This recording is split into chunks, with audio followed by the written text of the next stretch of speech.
बच्चों आपने पूछा था कमेंट्स में कि सर दिस की भी वीडियो बनाएं, इट की तो बना दी थी। अब सबसे पहले ज़रूरी है कि आपका कंफ्यूजन दूर हो जाए।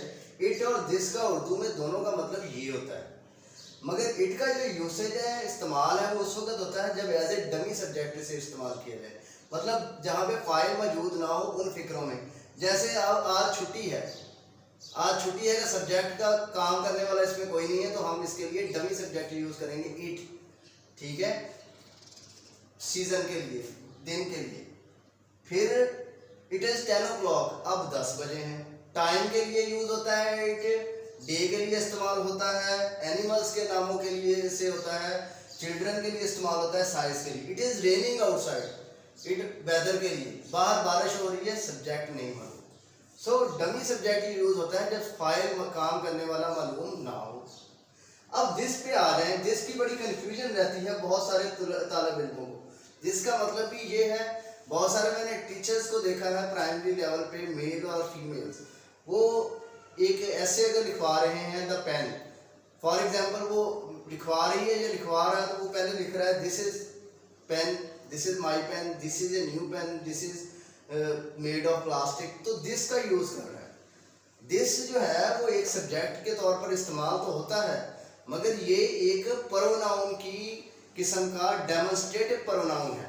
प्रोनाउन की जो काइंड्स आगे आती हैं इसमें ज़मीर की, ये डेमोन्स्ट्रेटिव प्रोनाउन है जो अशारती, इसमें अशारा के तौर पर इस्तेमाल होता है पॉइंट के लिए। और दूसरा इंग्लिश ज़बान में ये किसी का इंट्रोडक्शन, तारफ़ करवाने के लिए इस्तेमाल होता है। जैसे आपने दिस इज द पेन कर लिया, वो आपने as a introductory word introduction करवा दिया कि ये पेन है। उसके बाद जो आपने यूज़ करना है वो इट का यूज़ करना है। It has 2 parts, its colour is red, ये हो। जब बहुत सारे टीचर्स और स्टूडेंट्स ये इसमें कंफ्यूज रहते हैं, तो ये एक डेमोन्स्ट्रेटिव प्रोनाउन है, प्रोनाउन की एक किस्म है अशारतन, अशारतन नज़दीक के लिए। दिस इज़ माई बॉक्स, ये मेरा डब्बा है। दिस इज़ माई बैग, नज़दीक। अगर आपने दूर के लिए, वो दैट का इस्तेमाल होगा। So this is my bag, ठीक है। और इसकी दिस की प्लूरल क्या होती है, दीज। अगर मेरे बैग ज़्यादा है तो मैं कहूँगा दीज आर माई बैग्स, नज़दीक पड़े हैं, ठीक है। Which is not far away, which are not far away to me, मुझसे दूर नहीं है।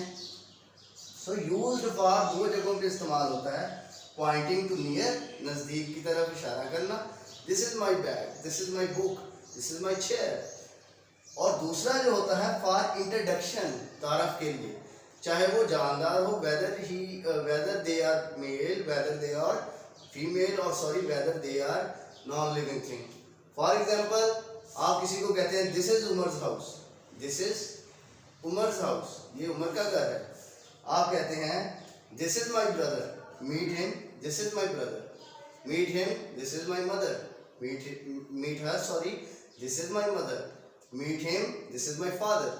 सो this is also used to make introduction, ठीक है। दिस का इस्तेमाल दो चीज़ों में होता है, ठीक है। दिस इशारे के लिए भी, नज़दीक के, और दिस की प्लूरल क्या है, दीज। दीज इज द जमा है, उसकी प्लूरल है। और इसका सिंगुलर क्या है, दिस, ये, ठीक है जी। अब उम्मीद करता हूँ आपको ये समझ आ गए होंगे। जैसे this is Umar's house for introduction, this is my brother is also used for introduction, this is my box, this is my bag, this is my chair, etcetera.